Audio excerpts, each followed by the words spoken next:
Good morning students. ચલો તો છેલ્લા લેક્ચરમાં શું જોયું હતું આપણે? છેલ્લા લેક્ચરમાં હેલો એરિન ની રાસાયણિક પ્રક્રિયાઓ આપણે ચાલુ કરી હતી, જેમાં આપણે સૌથી પહેલા એ ચકાસ્યું હતું કે જે આપણો હેલો એરિન છે, હેલો એરિન સંયોજનો છે આપણા બધા, એ સંયોજનો શું કેન્દ્ર અનુરાગી વિસ્થાપન પ્રક્રિયા આપે છે? જો નથી આપતો તો એના એવા કયા કયા કારણો છે કે જેના લીધે એરિન સંયોજનો એ પ્રક્રિયા નથી આપતા? પણ ક્યારે નથી આપતા? સામાન્ય સંજોગોમાં, સામાન્ય પરિસ્થિતિમાં, બરોબર. જ્યારે ઓરડાનું તાપમાન હોય, દબાણ આપણું જે દબાણ જેટલું હોવું જોઈએ, સામાન્ય પરિસ્થિતિમાં એટલું દબાણ હોય, એટલું તાપમાન હોય, એ પરિસ્થિતિમાં એ પ્રક્રિયા નથી આપતું. પછી આપણે ચર્ચા કરી હતી કે જો નહીં કોઈ તમારામાંથી એવું કે મેડમ પણ મારે તો ક્લોરીનનું વિસ્થાપન કરવું જ છે, ગમે એ થઈ જાય, મારે યલો આલ્કેનમાં જો ક્લોરોબેન્ઝીન છે તો મારે એ ક્લોરીનનું વિસ્થાપન કરીને હાઇડ્રોક્સાઇલ ગ્રુપ મારે ગમે એમ જોઈએ જ છે, તમે જે કરીએ તો શું કરવું પડે? આપણે એક એવી પરિસ્થિતિ ઊભી કરવી પડે કે જેમાં એ પ્રક્રિયા સંભવિત બને.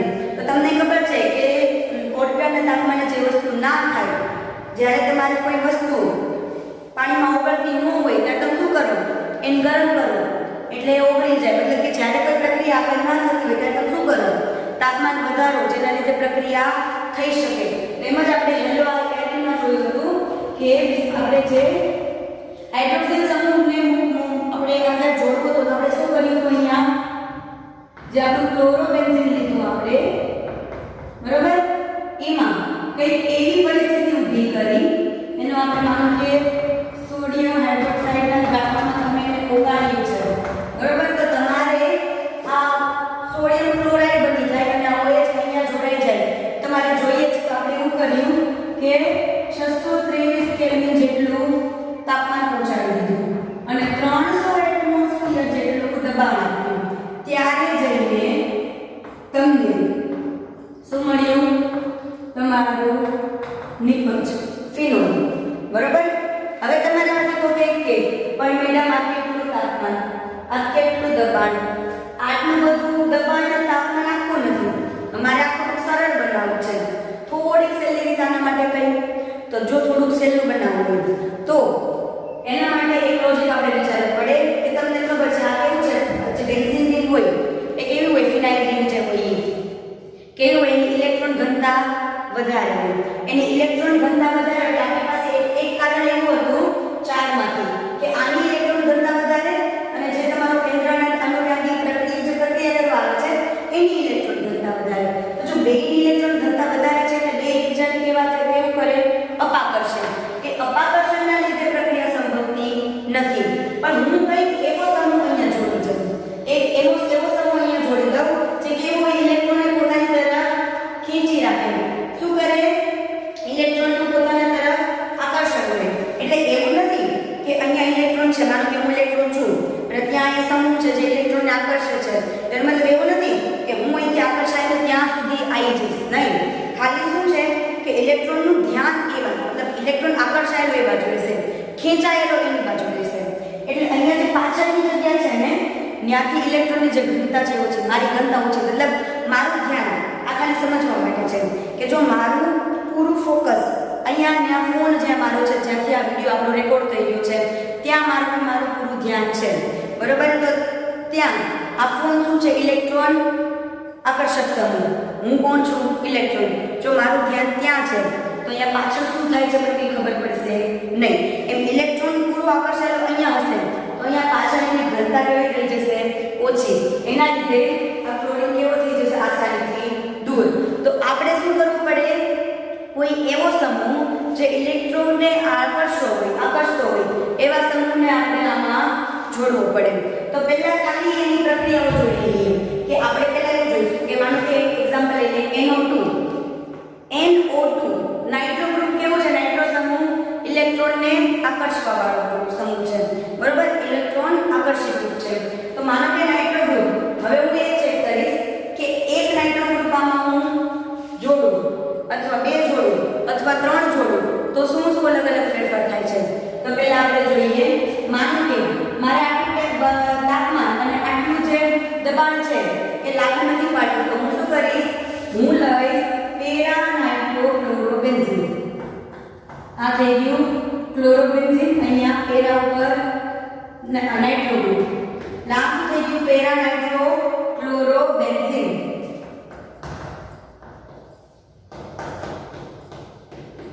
એક્ઝામમાં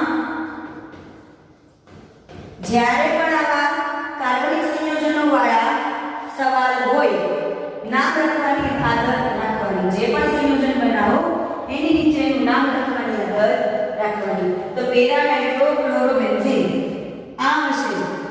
અહીંયા જો નાઇટ્રો ગ્રુપ છે તો શું કરશે? ઇલેક્ટ્રોનને પોતાની તરફ ખેંચી રાખશે. જેમ આમાં હતું ને, આ જે ગ્રુપ છે ઇલેક્ટ્રોનને પોતાની તરફ ખેંચી રાખતું હતું, એટલે આની ઉપર છે ધન આવતું હતું એ રીતે. તો નાઇટ્રો ગ્રુપ એને પોતાની તરફ ખેંચી રાખશે એટલે શું થશે? તો આના કરતા ઘણું ઓછું તાપમાન, એટલે કે 443 કેલ્વિન જેટલા તાપમાને આ પ્રક્રિયા થઈ જાય. પેલું 623 હતું, આ કેટલું થઈ ગયું? 443, એટલે ઘણો 200 કેલ્વિન જેટલો ફરક પડી ગયો. બરાબર? તો અહીંયા તમારે થઈ જાય આ OH અને અહીંયા Na. આ શું થઈ જાય? પેરા નાઇટ્રો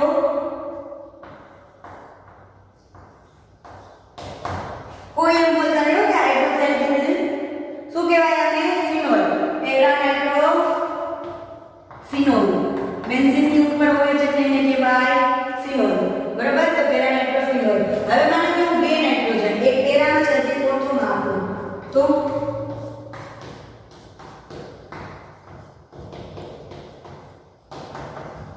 નામ શું થશે? Ortho para ડાયનાઇટ્રો chloro benzene. બરાબર? આની પ્રક્રિયા જો કરું તો હજી આનાથી નીચું તાપમાન વપરાશમાં. આમાં કેટલું વપરાય છે? કંઈક આપણે 368 જેટલું, 368 કેલ્વિન તાપમાન. પ્રક્રિયા ઇનીજ. હવે 368 કેલ્વિન એટલે કેટલું થાય? તમને ખબર છે? 273 કેલ્વિન કેટલા થાય? 0 ડિગ્રી સેલ્સિયસ. બરાબર? તો આ કેટલું છે? 368 એટલે 5 જ ઓછા 95 અંશ સેલ્સિયસ. હવે 95 અંશ સેલ્સિયસ એટલે કાંઈ ન કહેવાય, કેમ કે 100 એ તો પાણી ઉકળવાનું શરૂ થાય. તો પાણી ઉકળતા કોઈ વાર લાગે છે નહીં. તો 95 અંશ સેલ્સિયસ એટલે કાંઈ ન કહેવાય. આ ઘણું ઓછું તાપમાન આવ્યું. ત્યારે અહીંયા શું થાય? અહીંયા OH NO2 NO2. તો આ હજી આનાથી સરળતા સર્જકથી બની જશે. આનું નામ ઓર્થોપેરા ડાયનાઇટ્રો ફિનોલ. હવે ત્રીજી સંભાવના કે માનો કે હજી હું આ એક સ્થાન ખાલી છે ત્યાં નાઇટ્રોજન લગાડું.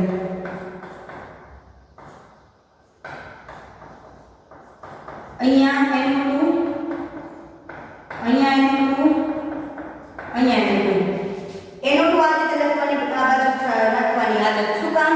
કાર્બન સાથે નાઇટ્રોજન જોડાયેલો છે એટલે તમે આમ લખો ને, અહીંયા કાર્બન હોય અને આ રીતે આમ ન બતાવો ને તો ખોટું કહેવાય, કેમ કે તો આ ઓક્સિજન અહીંયા જોડાયેલું કહેવાય. એટલે આમ બતાવવાનું. બરાબર? આ શું થઈ જાય? ઓર્થોપેરા ટ્રાઇનાઇટ્રો. બે ઓર્થો અને એક para. Ortho para trinitrochlorobenzene. આને ખાલી તમે શું કરો? ગરમ કરો. શું કરવાનું છે? ખાલી અને ખાલી ગરમ.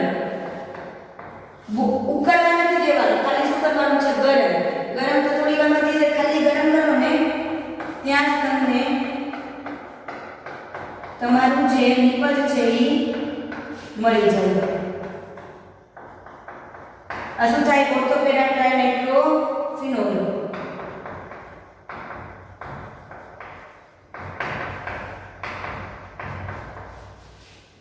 અથવા તો 1 3 5 ટ્રાઇનાઇટ્રો ફિનોલ. બરોબર? તો આ થઈ ગઈ આપણી એવી પ્રક્રિયાઓ કે જેમાં આપણે ધીરે ધીરે કેવી કોશિશ કરી કે જે સામાન્ય પરિસ્થિતિ આપણી હોય એમાં પણ આપણું જે ક્લોરીન છે એને હાઇડ્રોક્સાઇડ વિસ્થાપિત કરી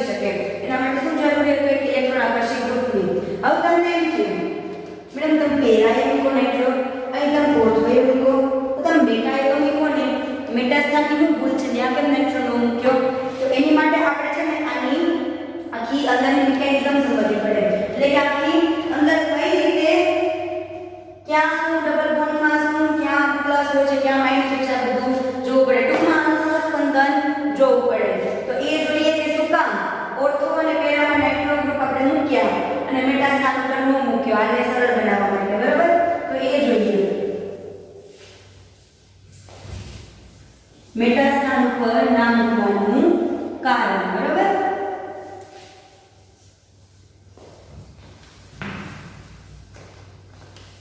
હવે જો પહેલા હું ઓર્થો ઉપર તમને સહસ્પંદન બતાવીશ, પછી મેટા ઉપર પેરા ઉપર સહસ્પંદન બતાવીશ અને છેલ્લે મેટા ઉપર સહસ્પંદન બતાવીશ અને શું ફેરફાર છે બતાવીશ. પહેલા આપણે લઈએ ઓર્થો નાઇટ્રો ક્લોરોબેન્ઝીન. બરાબર. આનું નામ લખ્યું નથી, તમારે આગળ રાખવાનું. આપણે પહેલા શું લીધું? Ortho nitro, N double bond O single bond O અહીંયા માઈનસ અહીંયા પ્લસ અને અહીંયા આપણો ક્લોરીન, જેની ઉપર શું છે? 3 અયુગ્મિક ઇલેક્ટ્રોન છે. ક્લોરીન ઉપર શું છે? 3 અયુગ્મિક ઇલેક્ટ્રોન. હવે સહસ્પંદન યાદ કરો. શું હતું? ક્લોરીનના 2 ઇલેક્ટ્રોન છે કે અહીંયા દ્વિબંધ બનાવશે અને આ દ્વિબંધ અહીંયા માઈનસ, મતલબ કે એ દ્વિબંધના ઇલેક્ટ્રોન તૂટીને ત્યાં અયુગ્મિક તરીકે જોડાઈ જશે. એટલે કેવું થઈ જાય? આવું.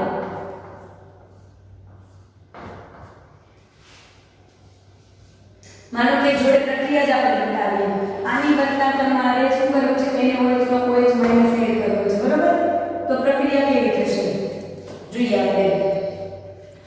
સહસ્પંદન કોણ જોવા મળશે અહીંયા? એ સહસ્પંદન જોઈએ. હવે કેવું થશે? આ OH અહીંયા જોડાવા કરશે. બરોબર.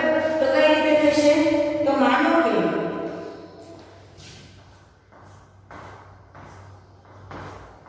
સહસ્પંદન યાદ કરો. ક્લોરીન શું થતું હતું? આ દ્વિબંધ તૂટી જતો તો અહીંયા ડબલ બોન્ડ ક્લોરીન બનાવતો હતો. એમાં આ દ્વિબંધ તો તૂટશે, અહીંયા માઈનસ જ આવશે, પણ આ ડબલ બોન્ડ નહીં બનાવે. અહીંયા જે દ્વિબંધ છે ને એને બદલે બીજો બંધ OH બનાવશે. સમજાણું? શું થશે તમારે? પહેલું કે જો આ જે અયુગ્મિક ઇલેક્ટ્રોન છે ને, આ અયુગ્મિક ઇલેક્ટ્રોન, બરોબર, આ આપણો અહીંયા આના અયુગ્મિક આગળ વધશે. ઇલેક્ટ્રોન છે એ અહીંયા ડબલ દ્વિબંધ નહીં બનાવે. શું થશે? આ જે ઓક્સિજન પાસે એક અયુગ્મિક ઇલેક્ટ્રોનની જે જોડ છે એ અહીંયા આવશે અને આ કાર્બન સાથે જોડાશે. કેવું થશે? આ કાર્બન પાસે અહીંયા ક્લોરીન છે, અહીંયા કાર્બન અને બીજો કાર્બન અહીંયા દ્વિબંધ છે. આ ઓક્સિજન છે એની પાસે અયુગ્મિક ઇલેક્ટ્રોનની જોડ ઓલરેડી પડેલી છે. તો એ શું કરશે? આ જોડમાંથી અહીંયા એટલે એક કાર્બન છે ને આના એક ઇલેક્ટ્રોન અહીંયા આપીને પોતાનો એમ કરીને જોડ બનાવી દેશે અને ઇલેક્ટ્રોન વાપરીને. બરોબર. અહીંયા શું થઈ જશે? આ રીતે OH જોડાઈ જાય. તો આની પાસે પણ સંયોજકતા કેટલી થઈ ગઈ? 1 2 3 4 5 થઈ ગઈ. 5 સંયોજકતા ચાલે નહીં તો તૂટે કોણ? સિગ્મા બંધ તો મજબૂત હોય. તૂટે કોણ? પાઈ બંધ. આ પાઈ બંધ તૂટીને અહીંયા કઈ રીતે જાય? અયુગ્મિક ઇલેક્ટ્રોનની જોડ રીતે. તો અહીંયા શું થશે? આ જે છે તે અયુગ્મિક ઇલેક્ટ્રોનની જોડ થઈ જશે અને આ પ્રક્રિયા થશે આપણે ધીમી. આમ આપણે સહસ્પંદન મળશે. કેવું થશે? અહીંયા અયુગ્મિક ઇલેક્ટ્રોનની જોડ, અહીંયા N double bond O minus plus, અહીંયા Cl અને અહીંયા કોણ જોડાઈ ગયું? OH. બરોબર. હવે આ જે અયુગ્મિક ઇલેક્ટ્રોન છે તે અહીંયા કઈ રીતે આવશે? દ્વિબંધ રીતે. અને આ જે દ્વિબંધ છે તે અહીંયા જશે અયુગ્મિક ઇલેક્ટ્રોન રીતે એટલે તમને કઈ આવું મળશે? અહીંયા અયુગ્મિક ઇલેક્ટ્રોન એટલે દ્વિબંધ, અહીંયા N double bond O plus અને અહીંયા OH અને ક્લોરીન. બરોબર. હવે આ અયુગ્મિક ઇલેક્ટ્રોનની જોડ અહીંયા દ્વિબંધ બનાવશે અને આ અહીંયા જઈને શું કરશે? અયુગ્મિક ઇલેક્ટ્રોન આપશે. એટલે આ કેવું થઈ જશે? જો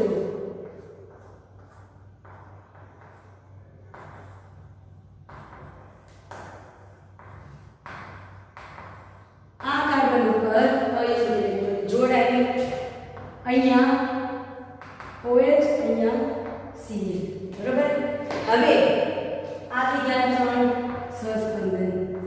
આનો મતલબ શું થાય? આનો કઈ રીતે કરી શકું? આને કરી શકું? આમ પ્લસ માઈનસ ચાર્જ છે એ આખામાં ઘૂમે છે.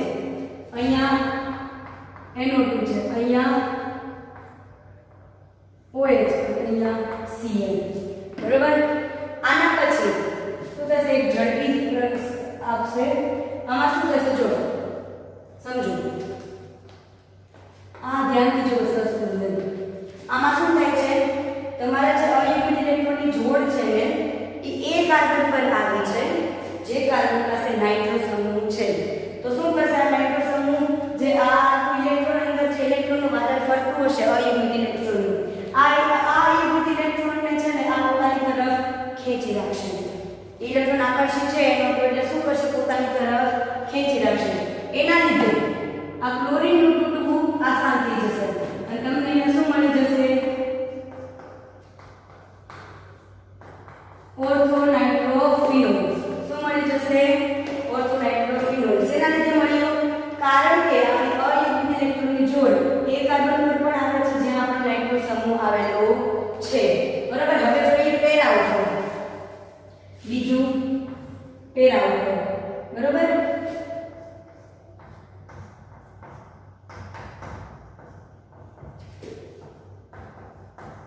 એનું બતાવી દઉં છું તમને. બરાબર. હવે પેરા ઉપર શું થશે, તો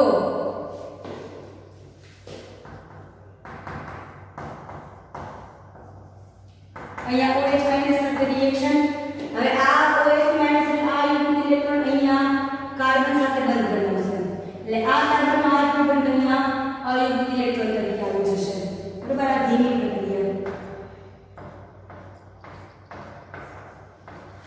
શું થશે, અહીંયા અયુગ્મિત ઇલેક્ટ્રોન, અહીંયા NOO માઈનસ આ પ્લસ, અહીંયા OH, અહીંયા Cl. ફરીથી એવા સહસ્ત્રબંધન. ફરીથી આ અહીંયા દ્વિબંધ, આ અહીંયા અયુગ્મિત.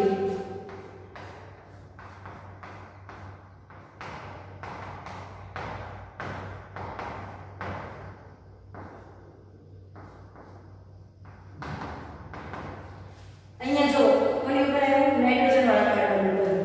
ફરીથી હજી આવશે આ, સોરી હા આ અહીંયા દ્વિબંધ બનાવશે અને આ અહીંયા અયુગ્મિત ઇલેક્ટ્રોન દેશે. એટલે શું થશે, અને અહીંયા અયુગ્મિત ઇલેક્ટ્રોનની જોડ.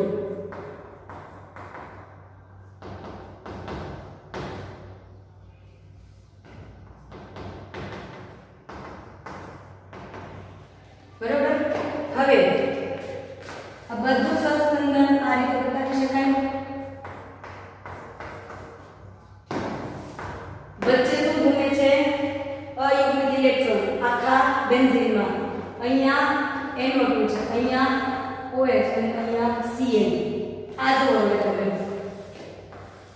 આમાં શું દેખાય છે તમને, તમારો જે અયુગ્મિત ઇલેક્ટ્રોનની જોડ છે એ કયા કાર્બન ઉપર છે, જે કાર્બન સીધું નાઇટ્રો સમૂહ સાથે જોડાયેલો છે એ કાર્બન ઉપર. આનો મતલબ શું થયો કે આ નાઇટ્રો સમૂહ છે એ આ સહસ્ત્રબંધનમાં ભાગ ભજવે છે.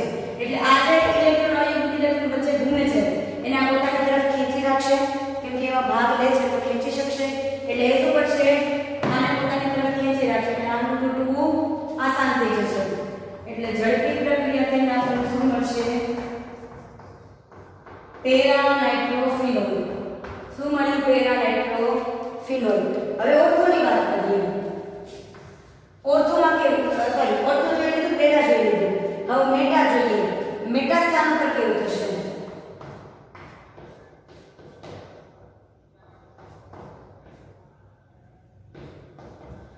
બરાબર. અહીંયા શું છે, N મેટા સ્થાને રાખવાનું છે ને એટલે અહીંયા આવશે. બરાબર.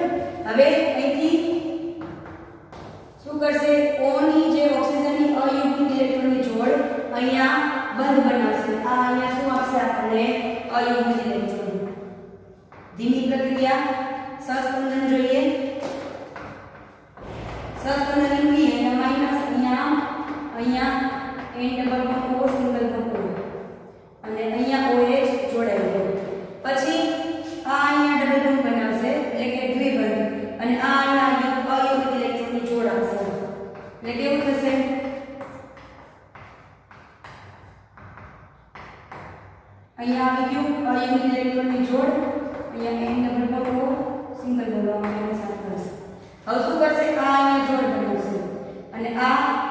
અહીંયા અયુગ્મિક ઇલેક્ટ્રોનની જોડ આવશે.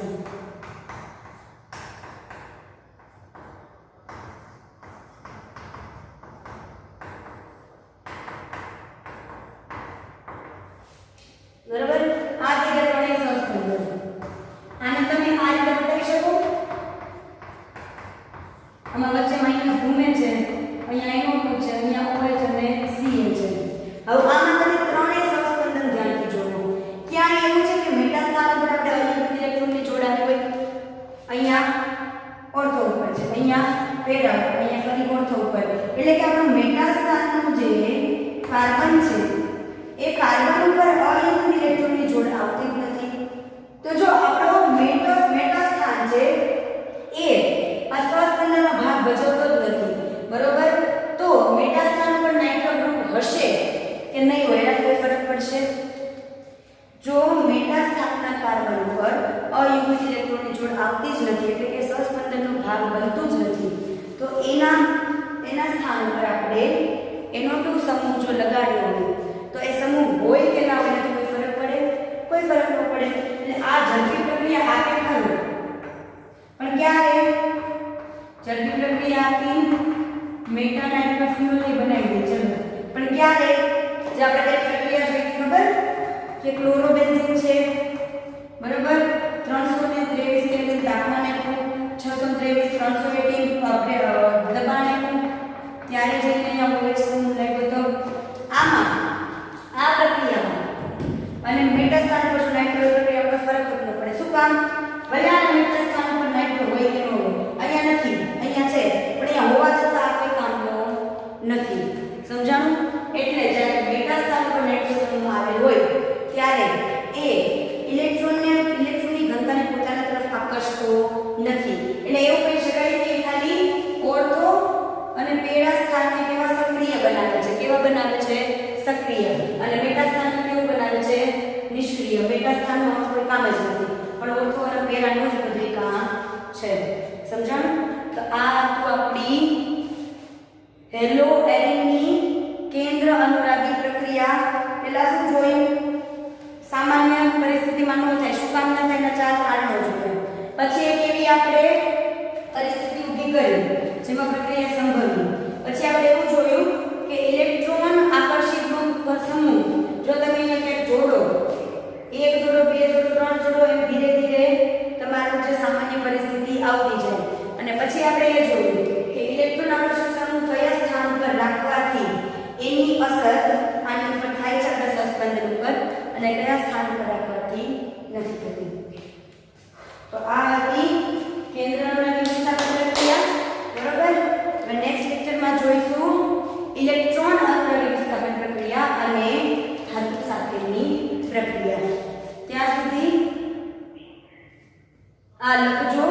જેટલું જાતે ચોપડામાં કરીને પ્રેક્ટિસ કરશો એટલું વધારે આવડશે. બરોબર, મળીએ આવતા લેક્ચરમાં.